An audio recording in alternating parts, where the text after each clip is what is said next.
On est à Villeperdue. Oh là là, c'est tout le même territoire. Rabelais, c'est des petits mouchoirs de poche. C'est un gigantesque lieu de retraitement industriel. Dufresne.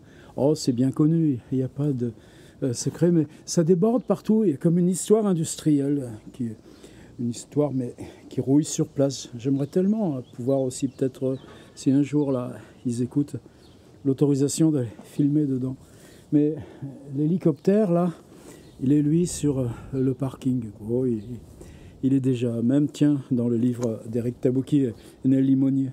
Un jour, je suis venu ici, c'était un hiver, il y avait des belles lumières.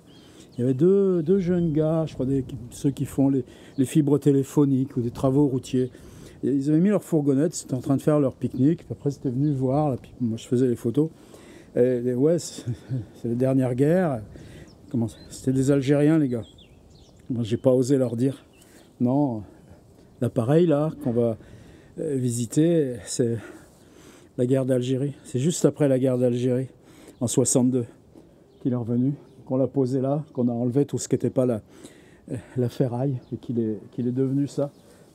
Toujours des bouts là, qui se déglinguent. Un siège, je sais pas, j'ai pas envie de l'emmener en souvenir quand même, ça veut rien dire. Mais sur le fond, ce projet Rabelais, il n'y aurait pas eu l'Ukraine. Non, ça serait pas parti. L'angoisse, la guerre, que ça dure. Et puis ce qu'on met en cause là de notre condition humaine, parce que ça on le continue, parce que l'industrie sert à la mort, parce que là dans le métal, les jeunes types, soit ils apportaient la mort, soit ils ont reçu la mort. Et puis là, à 50 ans de distance, c'est en pleine campagne, dans la beauté de la campagne ici. C'est quoi la mémoire de la guerre quand il n'y a plus les corps? Et dans cette équation de plus en plus mystérieuse pour moi qui est quel texte, quel lieu? Les lieux décantent de leur côté. Je savais qu'un jour il y aurait l'hélicoptère, mais il ne fallait pas que ce soit un texte sur la guerre.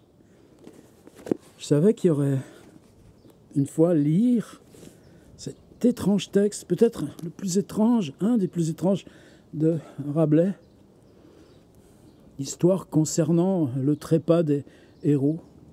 Et puis, là, depuis quelques nuits, il y avait ça. Cette histoire, tu la liras à l'hélicoptère. On va le faire. Comment Pantagruel raconte une pitoyable histoire touchant le trépas des héros. Épithère, père de Émilien, rhéteur navigant de Grèce, chargé de diverses marchandises et plusieurs voyagiers, sur le soir, cessant le vent, auprès des îles Équinades, lesquelles sont entre la Morée et Tunis, fut leur nauf porté près de Pax. Étant là abordé, aucun des voyageurs dormant, autres veillant, autres buvant et soupant, fut de l'île de Pax, oui, une voix de quelqu'un qui hautement appelait « Tamoun !» auquel cri tous furent épouvantés. Cette nuit, Tamous était leur pilote natif de Égypte, mais non connu de nom fort à quelques-uns des voyageurs, fut secondement, oui, cette voix, laquelle appelait Tamoun en cri horrifique. Personne ne répondant, mais tous restant en silence et trépidation, en tierce fois fut cette voix, oui, plus terrible que devant, dont advint que Tamous répondit « Je suis ici. Que demandes-tu? Que veux-tu que je fasse ?» Lors fut Issel voix plus hautement, oui, lui disant et commandant, quand il serait en palode, publier et dire que Pan, le grand dieu, était mort. Et puis franchement, ceux qui disent il y a la langue originale au vieux français, le truc, que si tu lis Rabelais, faut faire des adaptations. Cette parole entendue disait Épithèse, tous les nochiers et voyagiers s'être ébahis et grandement effrayés. Et entre eux, délibérant quel serait meilleur ou taire ou publier ce qui avait été commandé, dit Tamous son avis être, advenant que lors ils eussent vent en poupe, passé outre sans mot dire, advenant qu'il fût calme en mer, signifiait ce qu'il avait ouï.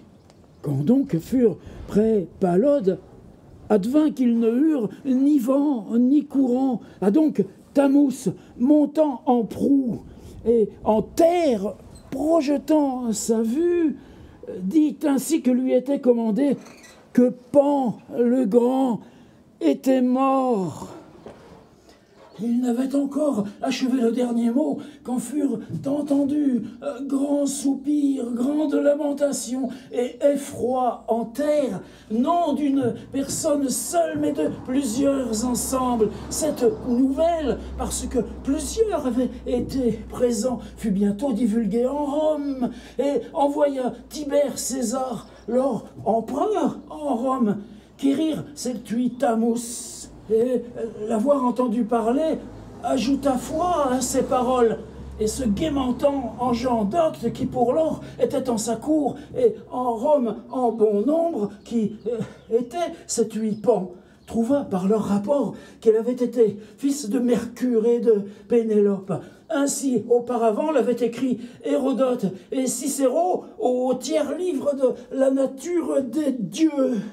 Toutefois, je le interprétais de celui grand servateur des fidèles qui fut en Judée ignominieusement oxy par l'envie et l'iniquité des pontifes, docteurs, prêtres et moines de la loi mosaïque. Et ne me semble l'interprétation aberrante, car à bon droit peut-il être en langage grégoire dit Pan, vu qu'il est notre tout ce que nous sommes, tout ce que nous vivons, tout ce que espérons en lui, de lui, par lui. C'est le bon Pan, le grand pasteur, qui, comme atteste le berger passionné, Corydon, non seulement a en amour et affection ses brebis, mais aussi ses bergers, à la mort duquel furent plaintes, soupirs, effrois et lamentations, en toute la machine de l'univers, cieux, terre, mer, enfer. À cette mienne interprétation qu'on pète le temps, car c'est lui très bon, très grand Pan, notre unique servateur, mourut en Jérusalem, régnant en Rome Tibère César. Et la fin de ce texte, qui est le chapitre 28 du quart-livre, là, a touché, entré dans le boyau intérieur de cette machine à porter la guerre. C'est la mémoire coloniale. Qui la porte? Comment chacun de nous, encore, on se fait l'injonction de la porter, même dans les fraternités actuelles. Les 3 lignes de la fin du texte. Peut-être pour moi, une des phrases les plus belles, ça veut rien dire. Une phrase les plus mémorables de Rabelais. Écoutez, Pantagruel, ce propos fini, resta en silence et profonde contemplation. Peu de temps après, nous vîmes les larmes découler de ses œils, grosses comme œufs de autruche. Pantagruel, ce propos fini, resta en silence et profonde contemplation. Peu de temps après, nous vîmes les larmes découler de ses œils, grosses comme œufs de autruche. Je me donne à Dieu si j'en mens d'un seul mot. Rabelais et l'hélicoptère. Pensez, quand vous pensez larmes, pensez L'arme, gros, c'est comme des œufs d'autruche. Vous verrez que chacun de nous, même sans être géant, quand on a l'arme, on peut avoir l'arme. Gros, c'est comme œuf d'autruche. Peut-être il disait d'autruche, œuf d'autruche. Savoir.